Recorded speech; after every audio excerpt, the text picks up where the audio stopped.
Welcome back, beautiful and amazing human beings. And in this video, I specifically wanted to talk about the concept of the Chinese world order. Now, of course, if you look up China in the news right now, you're going to see the Chinese-American trade war that everyone's talking about. As we're seeing the headline here, Trump's trade war with China is about to get supersized. And of course, there's a lot of information about that, but there's a lot more to get into that are building up and only expanding today and becoming more worrisome. And to talk about that, I want to bring on James Corbett of the Corbett Report, who really is an expert and has been talking about China. And James, one of the things that you brought up that I found very important was this idea that this planned destruction of the West is ultimately happening with the rise of the East. And from what you were speculating, it's all being done on purpose. Now, as we know, it was David Rockefeller and Henry Kissinger that pretty much opened up the Chinese to the world in the 1970s, especially to their corporate buddies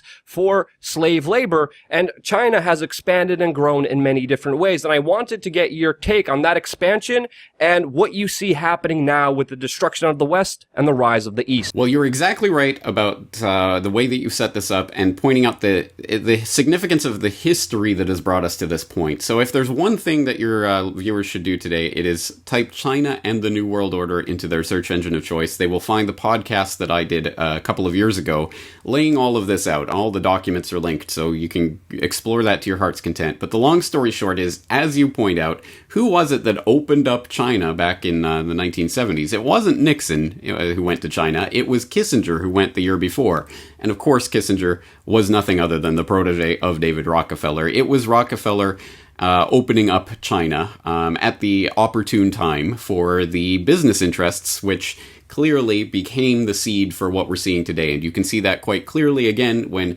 Rong Yi-ren, who was the head of CITIC, which was the big Chinese investment corporation, came to where? Chase Manhattan Bank, and to meet with David Rockefeller back in 1980, where they hammered out the agreements, the international agreements that would make all of this possible, the underlying institutional and financial framework for what we're seeing right now. So that's the history of this. And if people want to understand the argument that's being made here, just go back to the work of Anthony Sutton, who was talking about, for example, Wall Street and the rise of Bolshevism. And he was talking about the best enemies money can buy. Laying out in great detail, a historian with a lot of documentary evidence, how the West built up the Soviet Union and supported it and made it into what it was so that they would have an enemy to war against, to justify everything that came along with the Cold War, including the clampdown on security, or the clampdown on liberty at home in the name of security. All of that was part of that staged provocation, the war that was happening, the Cold War. Oh, because of the Cold War, we have to justify all this military spending, we have to have this police state at home. That's exactly what's being set up for the 21st century, but this time it's going to be China as the boogeyman, and we see that in all of the historical markers of what's happened to bring us to this point, as well as everything that's going on today with George Soros and Henry Kissinger and all of these people still continuing to talk about China as the engine of the New World Order, as Soros said, or they frame it in different ways, but they are very much on board with China being the model for the New World Order, which is particularly scary because of the things we know that China is doing to its own citizens. Yeah, and again, the United States and China have been bunting heads on the world stage and do bring a lot of intellectual quagmires, especially when it comes to topics of artificial intelligence, with there being a race between China and the United States to develop the first artificial intelligence, which many experts will say will be more devastating than the nuclear bomb. And this next article here that I'm reading, it of course says that U.S. hostilities has traditional rivals, China and Russia, getting closer. And we are seeing a better economic, also militaristic and political relationship between China and Russia. But China is expanding not only with its military, with their new hypersonic missiles that they're building that allegedly the United States can't defend, but also in other parts of the world like Pakistan, where the United States has worsening relations with Pakistan. China just steps right in and establishes better relations. And economically, they are a powerhouse that is financing so many different nations, especially the nation of Africa, which is rife with natural resources, which of course China is going after and opening up specific trade routes. And it does have to be said here, China's economic impact is vast, and it is expanding at a very alarming rate, which makes a lot of people not talk about the human rights records that they violate, but try to do business with them. And they are doing a tremendous amount of business and expanding in very, very big ways right now. Would you agree with that, James? Yeah, let me pick up on a couple of the points you made there. One of them that's very important is that the buildup on either side with regards to AI technology or the weaponization of space or all of these other issues that are becoming big issues for the 21st century are, again, like the Cold War style, they're always being justified by recourse to the other side. So the US is saying, look, China is developing all this weaponry, we have to develop more on our own side. Or Russia is saying, look, they're weaponizing space, we have to put more military-type satellites up in space. So that's the way that game works. And it is a game where they play off each other. Look, they're developing AI, so we have to develop more AI. And that's how they justify it to the public anyway. But it is a big smokescreen because, as you point out, Russia and China are being driven more and more into each other's arms. And it's part of this narrative that is appealing to a lot of people in the alternative and independent media that, hey, you know, that obviously the US empire and its associated proxies and allies is a force for evil in the world in a lot of ways with their aggression and military aggression and NATO encircling Russia and all of this kind of stuff. So, by the logic of the dialectic, well, the other side must be good. And so we have this counter narrative, oh, the BRICS are going to save everyone and the Eurasian empire is going to rise and it's going to be better and friendlier because, look, they're just trying to do it with money. China goes around throwing money at various states. They've got this big One Belt, One Road initiative. They're going to send over $1 trillion out of the country to developing various infrastructure projects.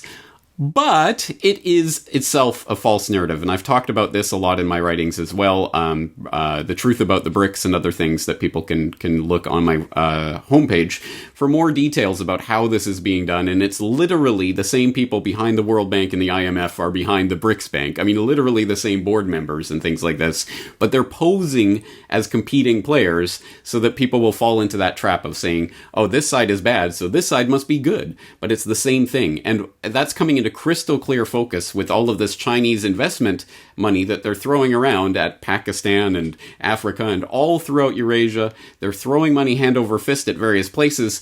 But just like the World Bank IMF system, which was always designed to get the third world into debt so that they're perpetually beholden to the developed countries and they have to sell off their infrastructure and their resources at pennies on the dollar, that's exactly what China is doing now. And you see that, for example, they developed this gigantic deep sea port in Sri Lanka that the Sri Lankans can't ultimately make the payments on, so China takes the port. This is how it's going to start working increasingly as China's throwing this money around and everyone thinks it's money from heaven.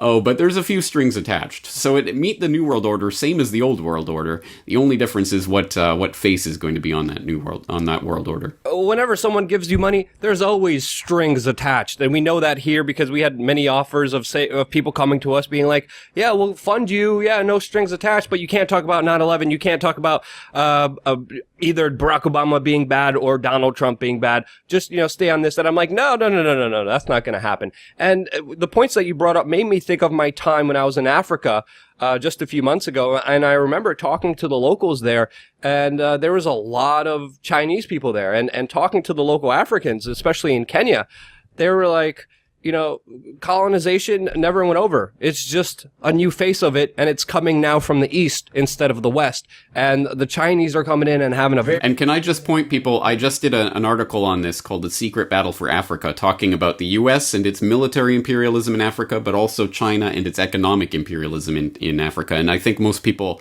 who aren't following this have no idea how much money and construction work and Chinese themselves are flooding into Africa right now. Yeah, especially obviously the infrastructure, which some Africans are happy about, and a lot of other Africans are very weary of all this new infrastructure because they're like, there's going to be some strings attached here. There's going to be something here that's going to screw us over later on. And of course, a lot of them are weary of it. But of course, in Africa, a lot of corrupt governments just sell out to the top dollar, and the Chinese are coming in offering a lot of top dollars to a lot of their leaders, and they're being bought out ultimately, pretty much. And Africa is a huge haven for national resources that haven't really been harvested and mined, that are currently being harvested and mined. And Did you see that story that came out earlier this year where the Le Monde did an investigation and found that African Union headquarters, yes, there is an African Union, and the African Union headquarters was gifted to the African Union by China. They basically paid for it. They brought them construction materials over from China. They had the construction companies build the headquarters, and the African Union said, "Thank you, China." This was back in 2012. Well, earlier this year, Le Monde did an investigation and found, oh yeah, in 2017 they discovered that the African Union headquarters had been bugged the whole time, and all the computer systems were sending all the data over to Beijing every night at 3 in the morning or something. What's going on here? Oh, China bugged the headquarters. So, and the fallout from that story is ultimately China says, no, that's not true. And they held this joint press conference with the African Union, and the African Union leaders said, no, there's nothing to this story. There was no bugs. And oh, by the way, in September, there's going to be this big conference, and China's going to invest another, however many tens of billions in Africa. So we see the exact same kind of underhanded things going on with the Chinese-led whatever world order that we have seen under the U.S. world order. And people who think it's going to be fundamentally different are just being delusional. Yeah, my only experience with the African Union is seeing a lot of their military personnel and military equipment down in Mogadishu, Somalia. They have a huge presence there, and they're one of the main fighting forces against Al-Shabaab and other groups there who want their territory inside of Somalia. But you brought up a very important point that I want to reiterate, because on this, YouTube channel, I criticize Russia, I criticize Vladimir Putin, I criticize China, I criticize all big government and authority, and I get comments in my YouTube videos being like, no, man, China and Putin, they're fighting the New World Order. What are you doing? And I'm like, no, hold on there. I'm like staring at them like a confused dog trying to explain them how to play poker. And I'm like, this doesn't make sense. Centralization, power, and control always needs to be contested. This whole kind of New World Order aspect, I believe and I believe one of the arguments that does lay credibility to this is, of course, the larger kind of bigger economic ties that bind the United States and China together, because if one of them falls, the other falls too. But from your expertise, what other kind of bonds and what kind of other evidence would you suggest, other than just the more kind of plausible one? It's plausible that they're working together towards a New World Order and using each other as the enemies, but is there any other kind of evidence that you would point to that would make this case more of a reality? Yes. So, as I mentioned, look up Phony Opposition, The Truth About the BRICS, where I talk about Paulo Batista, who happens to be the BRICS Bank vice president and the IMF's executive director. So the BRICS Bank is not fighting against the IMF. It's really just a cousin or a brethren of it. You can look at things like the Eurasian Economic Union, which hasn't gotten a whole lot of press because it hasn't amounted to much yet, but it is a monetary union that is looking towards creating a more regional type of governmental system. Russia is at the helm of that one, and they specifically and consciously modeled it on the European Union, and they have the Economic Commission and everything. They modeled the exact same thing. They want to create an EU, again, a cousin or brother or sister institution. You can look at things like the SWIFT alternatives. People who don't know, the SWIFT network is this banking network. It's a financial telecommunication network that facilitates banks trading and transacting across borders. If you want to be a bank that can interact with the world, you need to be on the SWIFT network. And Iran found that out the hard way back in 2012, because SWIFT is a completely neutral, non-political entity, but the US put pressure on the EU, which put pressure on SWIFT to delist a bunch of Iranian banks because they wanted to sanction them. Well, guess what? The sanctions are going back in November, I believe. So SWIFT is going to delist a bunch of Iranian banks yet again. Again, meet this new boss, Trump, same as the old boss, Obama. It's the same thing, different face. But the point is, China saw this back in 2012 and they said, well, hey, we need a SWIFT alternative. So they created CIPS, which is the Chinese version of SWIFT, basically meant to facilitate cross-border yuan transactions for the increasingly international financial network that China is constructing. And so they again, this was pumped as, hey, they're creating an alternative. This is going to be, different. They're creating something different. But little noticed, shortly after they created this CIPS alternative to SWIFT, they signed a memorandum of understanding with the SWIFT network so that all CIPS transactions are carried on the SWIFT network. They use the SWIFT network for their alternative to the SWIFT network. Time after time after time, when you drill down to the actual details of these counter institutions, the BRICS Bank, the SWIFT network, the Eurasian Economic Union, they are either explicitly modeled on or actually share board members with the same people who are in charge of the existing financial institutions. It's one big financial network. It's one big brotherhood of banking. And guess what? You and I aren't part of that. And we're never going to be the beneficiaries of that. It's just the banksters are transferring their empire headquarters from Washington to Beijing. But again, nationality means nothing to them. These are not people who operate within the nation-state system, so they don't care where the center of power is coming from. It's their power, and they're wielding it. Yeah, there's a reason they're called globalists, because they don't see themselves aligned with any specific countries, and they have no allegiance other than to themselves and to their profit motives and to enrich and empower themselves, which is a very important topic that needs to be made here. A lot of the kind of oligarchs, a lot of the kind of bigger kind of controllers, they don't care whether it's a Chinese or American system. They care mainly about themselves, just like the international multinational corporations who are only out there for themselves. And they only care where they can make a buck. And of course, with the growing kind of Chinese economy, they see a huge opportunity, just like not only the big banksters, but also tech companies like we saw Google. That is cooperating and working with China right now on setting up a potential search engine with all of the censors that the Chinese government is demanding from them. And this kind of brings me to two worries. One is just the civil rights aspect and the human rights aspect of all of this, because obviously China has implemented an all-seeing credit score system that punishes people, especially journalists who criticize their system. And they're also interning Muslims. They have absolutely no care for human rights, which is a major concern, which of course big companies like Google have proven doesn't really matter for them. Other countries, they don't matter because they're getting a lot of the money. But the second concern, and I wanted to talk to you about this and get your aspect of this, because a lot of other people on the other side of this argument are saying that with China becoming the new emerging power, that usually historically when there's a challenging power to the pre-existing order power, the United States, the West, that there is always a conflict, that there is always a war. Do you think that is possible, or do you think the systems are too intertwined for that possibility to even happen, between the possibility of a war between China and the United States? Well, you're in luck, because I gave an entire hour-long presentation about that in Denmark last year that people can watch. It's called Echoes of World War I, China, the U.S., and the Next Great War, where I talk about that. It's called the Thucydides Trap, and it's basically this idea, as you say, almost every time, not every time, but almost every time throughout history that we can document, when there's an established power and there's a rising power rising up to meet it, there is a war. And so it does seem that there's a lot of eerie parallels to the World War I period that are going on right now. And I talked about that in my presentation. But I would also make the point that if World War III eventuates, it will not look anything like World War I or World War II. It may not even be something that we understand as warfare in any traditional sense. It will take different forms.